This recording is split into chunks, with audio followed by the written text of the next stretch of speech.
You know, I think my boyfriend's right about my introduction. Lads, ladies, and non-binary daisies is a little bit annoying, but I don't have another introduction. I don't know what else to do. I can't always work up the energy to have an introduction like J Station, like or fucking Joe Hall. Like I like Philip DeFranco's introduction to, yeah, that's the right person, I think, to his podcast.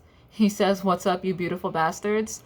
I like that one. I'm not going to take it because then I'll get some fill traffic to my channel and people will be like, "You stole his introduction," and it's like, can we please not?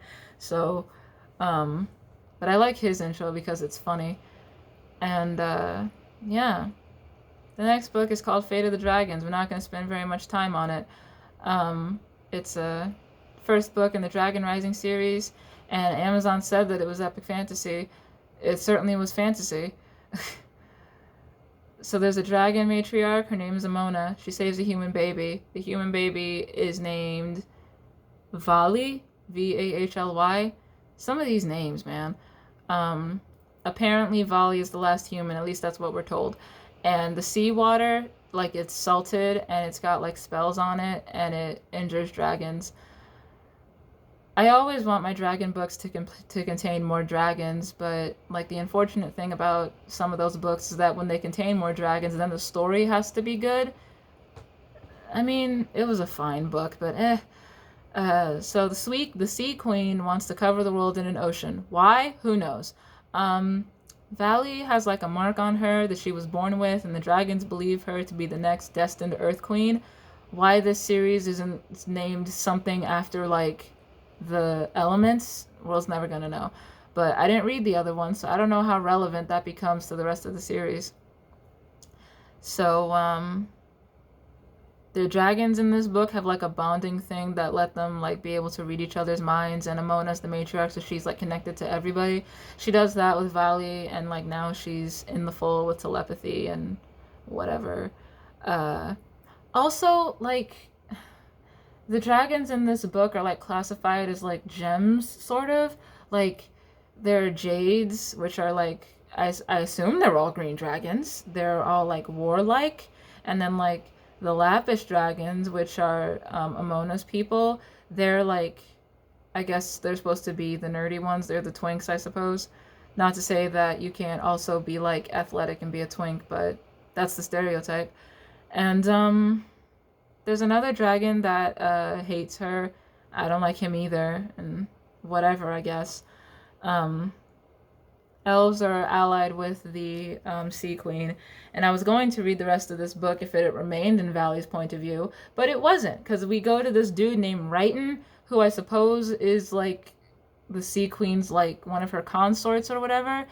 I didn't read far enough for it to be explained to me because I think me and books that have multiple perspectives have like a difficult history because like when you read A Song of Fire and Ice, if I am not mistaken, there is not a single chapter, a set of two chapters in that book where it's like John's chapter and then again John's chapter. That does not happen. It's like John, then Arya, then Danny, then Brienne, then John, then Cersei, then Jaime, and then Podrick. None of like it will not be two chapters in a row of the same character, and I think that endears you to the characters a whole lot more than like having five chapters of one character and then five chapters of another character, and it makes it makes following everything kind of hard to do because like sure there are a lot of characters in Game of Thrones, you're not supposed to care about all of them. By the time you get to that third book you should know that everybody is disposable, at least in the book, but whatever. um yeah, this book walked right off a cliff, so yeah. I don't know. Me and prophecies are also weird because it's like I'm trying to think of a book. Oh, fucking Children of the Dragon. Like sure, we know that the main character is going to uh fuck up the king really really badly. We just don't know how. And the antagonist in that book is so evil that I would find it difficult to meet a person who read that book and finished the series because they like the main character. I want to finish the series because I hate the antagonist. So, if I hate the antagonist, I feel, or like feel for them, like if I'm supposed to, I feel like that's a sign of a well-written antagonist, but whatever. Um, but yeah, I don't know. It's hard for me to care about more than one character at a time when I guess spend 5 chapters with one of them, and then I'm also supposed to care about this other person, and not a journey that I want to go on, I guess. Fate of the Dragons is somewhere on this list. It's above Valiant. Cool. Now, the book that I actually want to fucking talk about, because this series just keeps getting wilder and wilder, is A Cursed Reign, which is the 5th book in the Whims of Fae series. There's only one book left, and I don't think I'm ready. But when we left off, Scarlet found her dad. He's the king of the Seelie. Ashley, her sister, is no longer being a bitch. We still haven't talked about the fact that she's half Fae, but whatever. Cade is being a double agent for, like, whatever. And, Navina, Winter Queen, she's got Autumn on her side through Sage's asshat little brother. Wraith is home and feels... I don't know what Wraith is feeling. He's kind of turning into a fuckboy. Not in the same way that Cal was, but he's kind of turning into a fuckboy. He's just kind of there, honestly. He's... whatever. The Fates and their dad are the actual antagonists of this book, though it doesn't stay that fucking way, and I wasn't ready for it at all, but... who cares? Still no sign of the Spring Court. Also, by the beginning of this book, we do find out why. Scarlet is the Queen of Light, and Anku, who is the Fate's dad, he's King of Darkness, so... or, I guess he is Darkness. It's not fully explained. Whatever. Anku's creatures are, like, attacking from time to time. When Scarlet uses dark magic, it's, like, not good, I guess. Caleb is looking for some dude. There's a weapon that they know can kill Anku, but since he and Scarlet are connected, it'll also kill Scarlet, but that shit... don't even worry about that shit. So Sage goes and speaks to the tribe that trained her. They're, one of the members, her name is Tamara, she's kind of bitter about, Sage being there. Do recall that Sage is the princess of the Autumn Court, so that means that when they dethrone her asshat little brother, she's going to probably start ruling her sister. The Woodland tribe, who's the people the people who train Sage, they can't help because then like they'd be taking a side and they don't want to do that. Sage just wanted to warn them that if her asshat little brother finds out about them, it's going to become a problem, especially if they decide not to side with the Fates, but whatever. Scarlet and Wraith haven't spoken. Wraith is kind of salty that she's been spending so much time with Caleb, even though Caleb is kind of a better person because Caleb is, you know, kind of emotionally mature. Granted, he did kidnap her sister in the beginning, but he was desperate at the time, so he's not the antagonist. Anyway, Cassandra, fucking Cade's mom, she's being as overbearing as ever. Caleb tells Scarlet about the dagger, so the two of them are gonna go find the dagger, so cool. They find, like, they find the dagger. That's all you need to know. There's, like, a lot of walking and talking in this book, but who even cares? They also find someone who knew fucking Scarlet's mom. Scarlet's mom left the Fae world, because just she didn't want to deal with everything that her mom had set up, because it's the last Queen of Light was Scarlet's grandmother, not her mom. Her mom didn't want to deal with any of this shit, so she just fucking left. I also apologize for always looking at my screen and not at the camera, but anyway. Like, yeah. So, the Sea King, there's now a Sea King. There are fucking mermaids in this book. What? He's the one with the dagger. She gets the dagger from him. The Fates want to attack Spring because of their neutrality. Anku kidnaps Wraith's mom. They go get Wraith's mom. She's fine. Scarlet goes to the Sea King and gets the dagger and finds out that, like, some stuff that doesn't seem like it matters in the grand scheme of things. If it matters, I will come back to it in the next book. Who cares? Part of the reason Wraith is also being a fuckboy because instead of sitting in his bed and healing like he's supposed to, he's just out here being bitter about the fact that he can't help Scarlet when he's literally injured. But whatever, I guess.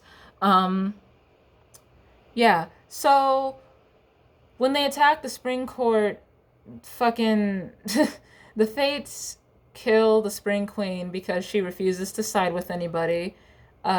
Cade was not expecting that. Navina doesn't care.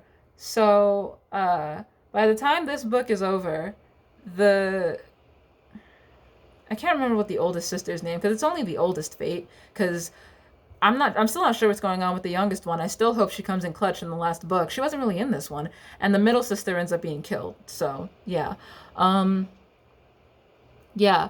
Cade, his mom ends up becoming queen of the Summer Court, which I don't really know how that works because when Wraith surrendered to Cade, he got like all of the benefits, I suppose, that go along with being the Summer King. So I don't know how she intends to maintain power, but Cade and Poppy end up leaving and going to align themselves with fucking Caleb and Scarlet.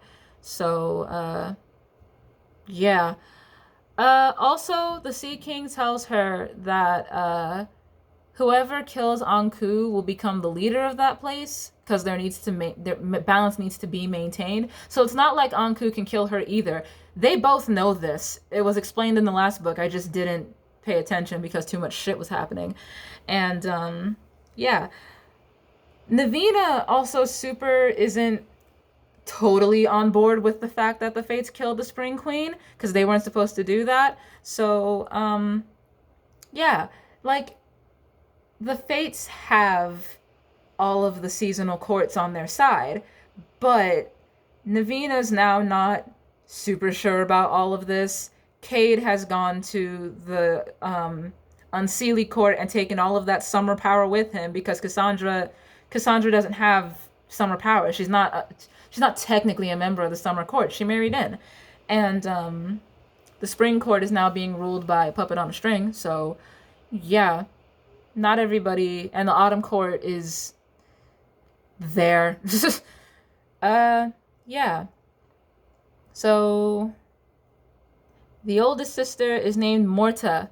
Morta kills her dad, and she becomes the Queen of Darkness? So, yeah.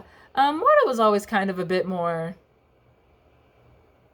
out there than her sisters were. Still don't know where the youngest one is.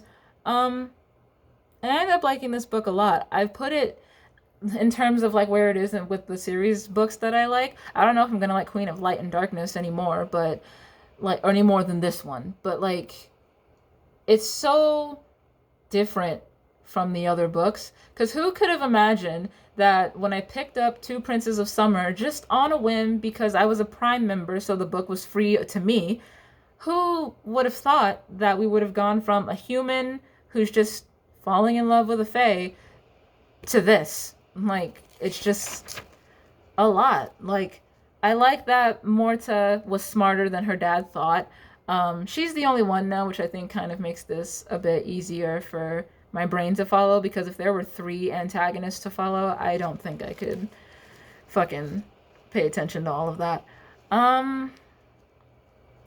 Yeah, part of the reason that I think, like, it's cool that Morta became the main antagonist is because she was very present in this book, whereas before it was, like, always the 3 of them, and just, she all out there, and, like, I'm doing shit in the name of my dad, of course, but I'm, like, doing shit, and then it wasn't in the name of her dad. Don't know what happened to the dagger. They didn't explain that shit, but whatever. Yeah. It also just seems like Nisa Letter didn't intend for this to happen, but yeah. Cool. Subscribe.